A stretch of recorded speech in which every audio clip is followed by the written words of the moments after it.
دیکھیے یہ کتاب ہمارے کتب خانے کی ہے اور اس کے اتنے ایڈیشن چھپ چکے ہیں. دیکھ رہے ہیں آپ اس کی ضخامت کتاب کی. اس کا نام ہے ہابسن اینڈ جابسن. کتاب کا نام ہے ہابسن اینڈ جابسن. یہ انگریز ہنری یولے نے یہ کتاب آج سے 150 برس پہلے لکھی ہے. یہ انگریزی زبان کی ڈکشنری ہے, لغت. اس میں اور دیگر ڈکشنریوں میں فرق کیا ہے وہ بتانا چاہ رہا ہوں. ہوا یہ کہ جب انگریز آئے ہندوستان تو یہاں 50 60 70 برس گزر گئے, ان کو 100 سال گزر گئے, اور پھر وہ حکومت پورے ہندوستان پہ کرنے لگے. تو انگریز امڑ کے یہاں آنے لگا. بڑی بڑی کوٹھیاں مل گئیں, بڑے بڑے آفیسر آئے.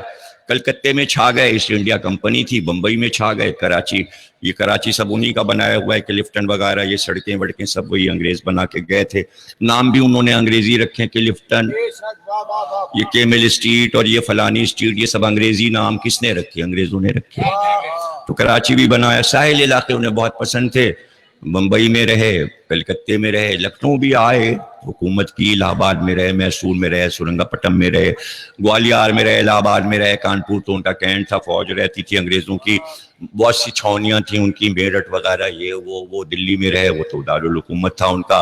پورا یہ پنجاب, یہ پورا سندھ, یہ پورا پشاور, یہ سب ان کے قبضے میں تھا. پورے ورلڈ پہ ان کی حکومت تھی. اب ہندوستان جب آئے تو وہ ذرا تہذیب سے متاثر ہوئے اور ان کے بچے پیدا ہوئے ہندوستان میں. جیسے کراچی میں اگر کسی بیرونی صوبے کے آدمی کا بچہ کراچی پیدا ہو جائے اور یہاں پڑھنے لکھنے لگے اور بڑا ہو جائے 20-22 برس کا, تو آپ نہیں پہچان سکتے کہ یہ کس صوبے کا ہے. آپ کی طرح اردو بول رہا ہے, آپ کی طرح کپڑے پہنے ہوئے ہیں, بات چیت آپ کی طرح کر رہا ہے, رکھ رکھاؤ اس کا تہذیب آپ کے ساتھ اٹھ رہا ہے, بیٹھ رہا ہے, کھا رہا ہے, پی رہا ہے, بلیسوں میں جا رہا ہے, تو آپ کا جیسا لگے گا. تو انگریزوں نے ظاہر ہے کہ بہت کوشش کی, شیروانیاں پہننے لگے, چوڑی دار پیجامہ پہننے لگے, مسلمان جو کپڑے پہنتے تھے وہ پہننے لگے. ان کے بچے اور متاثر ہوئے. تو جب وہ اسکول کالج جانے لگے تو ظاہر ہے کہ اردو کے لفظ, ہندی کے لفظ ہندوستانی بچوں سے سنے, گھر میں بولنے لگے. پھر وہ انگریزوں کے خاندانوں میں لفظ رائج ہو گئے. ملکہ وکٹوریہ کو پتا چلا کہ بھائی وہاں جو انگریز رہ رہے ہیں, جو زبان انگریزی بول رہے ہیں, اس میں انہوں نے کچھ ملاوٹ کر لی ہے زبان میں, اور وہاں کے مقامی لفظ بھی زبان میں انگریزی میں شامل کر لیے. تو ملکہ نے اس ہنری کو بھیجا اور ہنری سے یہ کہا کہ تم وہ سارے لفظ لے کر ایک پوری لغت بنا کے لاؤ جو اردو کے لفظ انگریزوں نے لے لیے. اور یہ انگریز خود کہتے ہیں, ان کو بیچاروں کو جن نے پڑھے لکھے انگریز ہیں ان کو پتا ہے. مثلا جیسے جنگل لفظ ہے تو انگریزی میں جنگل ہی ہے, اردو کا لفظ ہے لیکن وہ جنگل ہے. اس طرح بہت سے لفظ ان کے یہاں ایسے پائے جاتے ہیں انگلینڈ میں کہ جو اردو کے ہیں لیکن وہ اس کو انگریزی سمجھ کے بولتے ہیں.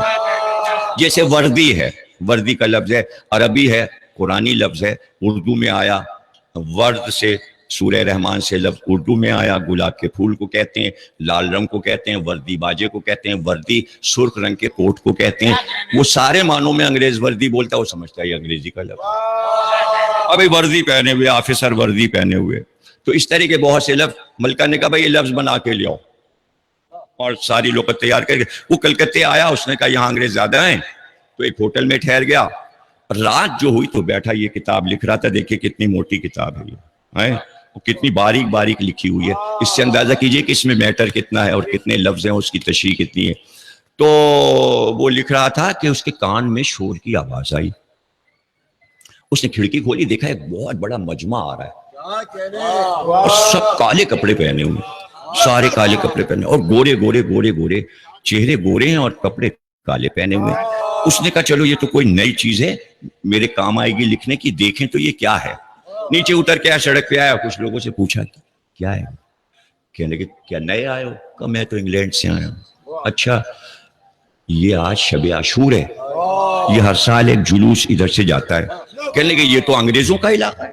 ہنری کہنے لگا یہ تو انگریزوں کا علاقہ ہے, تو یہ جلوس اس طرح کے تو مسلمان نکالتے ہیں.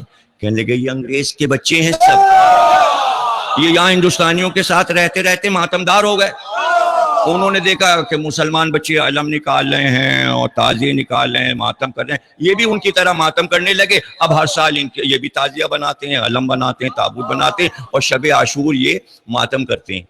تو کہنے لگے یہ کہہ کیا رہے ہیں، یہ کہہ کیا رہے ہیں؟ تو اس نے کہا کہ غور سے سنو کیا کہہ رہے ہیں. یہ ماتم کر کے کہہ رہے ہیں حسن حسین حسن حسین حسن حسین.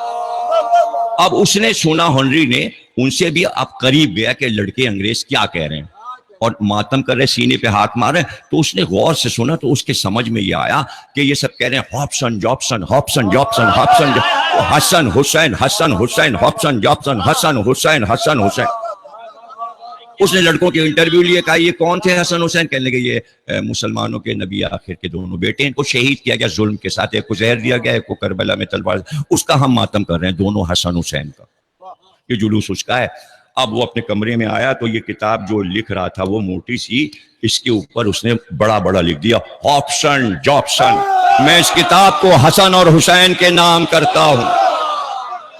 نیچے اس نے لکھا حسن حسین ہاپسن جابسن، جو کہ انگریز بول رہے تھے.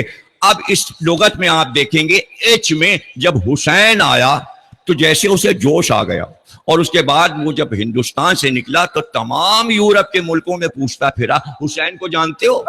ہالینڈ گیا، ڈچ والوں سے پوچھا حسین کو، انہوں نے کہا جانتے ہیں. جرمن زبان میں اس نے پوچھا حسین کو جانتے ہو؟ فرینچ میں پوچھا حسین کو.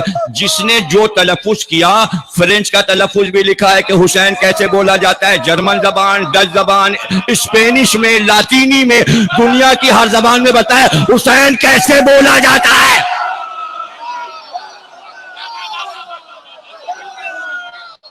انسان کو بیدار تو ہو لینے دو، ہر قوم پکارے گی ہمارے ہیں حسین. تو اس ڈکشنری کا نام اس نے حسن حسین رکھ دیا. اب اس میں آپ کو لفظ ملے گا جو عام طور سے لغت نویس نہیں لکھتے. اس میں امام باڑہ بھی لکھا ہوا ہے، اس میں تابوت لفظ بھی لکھا ہوا ہے، اس میں علم لفظ بھی لکھا ہوا ہے، اس میں تعزیہ لفظ بھی لکھا ہوا ہے. اس نے تمام شیعہ جو لفظ بولتے ہیں عزاداری میں، عزاداری لفظ بھی لکھا ہوا ہے، اور اس نے بتایا کہ یہ سارے لفظ یہ انگریز لے گئے. اب ہندوستان آزاد ہو گیا. جب آزاد ہو گیا تو انگریز واپس چلے گئے. اب وہ لڑکے جوان ہو کے ادھیڑ ہوئے، وہ بھی واپس انگلینڈ چلے گئے. اب وہ سب جا کے آباد ہوئے زیادہ تر ناروے میں. ناروے میں اب وہ وہاں بھی جلوس نکالنے لگے. اب وہ بولتے حصہ حصہ فیسٹیول، فیسٹیول نام رکھا اور ایک بینر بنایا اور عاشور کے دن نکلے اور اسی طرح ماتم کرتے ہوئے. تو وہاں کے لوگ بھی متاثر ہو، بھائی یہ کیا لائے ہو؟ کہنے لگے ہم ہندوستان سے لائے، اور بہت بڑی شخصیت حسین تھی، ان کی یادگار ہم مناتے ہیں اور یہ جلوس نکالتے ہیں. وہاں کے لوگ بھی شریک ہو گئے. اب ہر سال عاشور کو ناروے میں انگریزوں کا جلوس حصہ فیسٹیول نکلتا ہے. تو عاشور کے دن آپ دیکھیں گے لائف کربلا دیکھیے گا، آتا ہے لائف عراق ٹی وی، تو آپ دیکھیں گے کہ کون کون سی قومیں امام حسین کے روضے میں آ رہی ہیں. تو جسے اللہ اصطفیٰ کر لے، چن لے، اپنی محبت کا مرکز بنا لے، تو اس کے مقابل تاریخ میں کون سی ہستی آ سکتی ہے؟ علی ایک ایسی ہستی تھے کہ اللہ نے انتخاب کر لیا تھا تاکہ ان سے ہدایت ہو. یعنی دنیا کی ساری سیاستیں تمہیں گھیر لیں لیکن علم سکھاتے رہنا، علم انہیں ان کا جہل دور کرتے رہنا. اس لیے کہا علم زندگی ہے، جہالت موت ہے. علی سے زیادہ علم پہ کوئی دنیا میں نہیں بولا، علی سے زیادہ علم پہ اقوال کسی کے نہیں پائے جاتے. علی نے بتایا کہ علم کی شان کیا ہے. اسی علی پر یہ افتاد ڈال دی گئی کہ سب بیعت کر کے باہر نکل گئے. اور اس کے بعد علی نے بتا دیا کہ کون بیعت کر کے ابھی پھر جائے گا. نام بتاتے گئے، ایک اور آیا کہ یہ تو میرا قاتل ہے. پھر بلایا کہ بیعت کر. لوگوں نے کہا یہ آپ کا قاتل ہے، مار ڈالوں. کہا اس نے ابھی جرم کہاں کیا جو مار ڈالوں. علی وہ ہے جو اپنے قاتل کو پہچانتا ہے اور چھوڑ دیتا ہے. دنیا علی کو کہاں سمجھی.